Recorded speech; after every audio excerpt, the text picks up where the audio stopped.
Hi friends, ഇന്ന് നമുക്കൊരു evening snacks കണ്ടാലോ? അല്ലെങ്കിലും എത്ര വേണ്ടാന്ന് വെച്ചാലും വൈകുന്നേരം ആകുമ്പോൾ നമുക്കൊരു ചായയും ഒരു കടിയും കഴിക്കാൻ തോന്നും അല്ലേ? എനിക്ക് തോന്നി ഇന്ന് എന്തെങ്കിലും സ്നാക്സ് ഉണ്ടാക്കി കഴിക്കാം. അങ്ങനെ ഞാൻ നോക്കിയപ്പോൾ ഇവിടെ ബിസ്ക്കറ്റ് ഇരിക്കുന്നു. നമുക്കിന്നൊരു ബിസ്ക്കറ്റ് വരി അങ്ങ് ഉണ്ടാക്കാമെന്ന് വിചാരിച്ചു.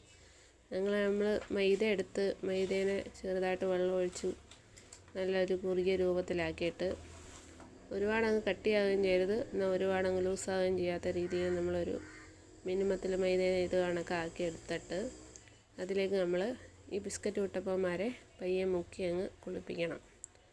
നല്ലോണം അങ്ങോട്ടും ഇങ്ങോട്ടും തിരിച്ചും മറിച്ചും ഇട്ട് മുക്കിയതിന് ശേഷം നല്ലോണം തിളച്ച് വരുന്ന എണ്ണയിലേക്ക് ഇവന്മാരെ അങ്ങ് ഇടണം.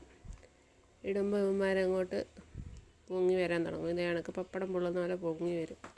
ഇത് പൊങ്ങി വരുമ്പോൾ നമ്മൾ അങ്ങോട്ടും ഇങ്ങോട്ടും മറിച്ചും തിരിച്ചും ഇട്ട് നല്ലോണം മുരിയുമ്പോൾ കോരി മാറ്റി വെക്കണം. അങ്ങനെ എല്ലാ ബിസ്ക്കറ്റ് വരിയും നമ്മൾ എന്ത് ചെയ്യണം, ഇതേ കണക്ക് തന്നെ ചെയ്ത് മാറ്റി വെച്ചതിന് ശേഷം ബിസ്ക്കറ്റ് ഉണ്ടെങ്കിൽ പിന്നെ ചായ ഇല്ലാതെ പറ്റില്ലല്ലോ, പിന്നെ നമുക്കൊരു ചായയും കൂടി ഇടാം.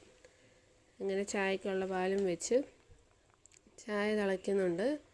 ചായയും തിളച്ച് വരുമ്പോഴത്തേക്ക് നമുക്ക് എന്ത് ചെയ്യാം, ഈ ബിസ്ക്കറ്റും ചായയും കൂടി കുടിക്കാം. അങ്ങനെ എനിക്കാണെങ്കിൽ ചായ കുടിക്കാതെ തലവേദന എടുത്തിരിക്കുമായിരുന്നു. അപ്പോഴാണ് ഞാൻ വിചാരിച്ചത് ഇത് കണക്കൊരു ബിസ്ക്കറ്റും ഒരു ചായയും കുടിച്ചാൽ അടിപൊളിയായിരിക്കും. അങ്ങനെ എൻ്റെ തലവേദനയും മാറി നിങ്ങൾക്ക് ബിസ്ക്കറ്റ് വരെ ഉണ്ടാക്കുന്നത് കാണിക്കാനും പറ്റി.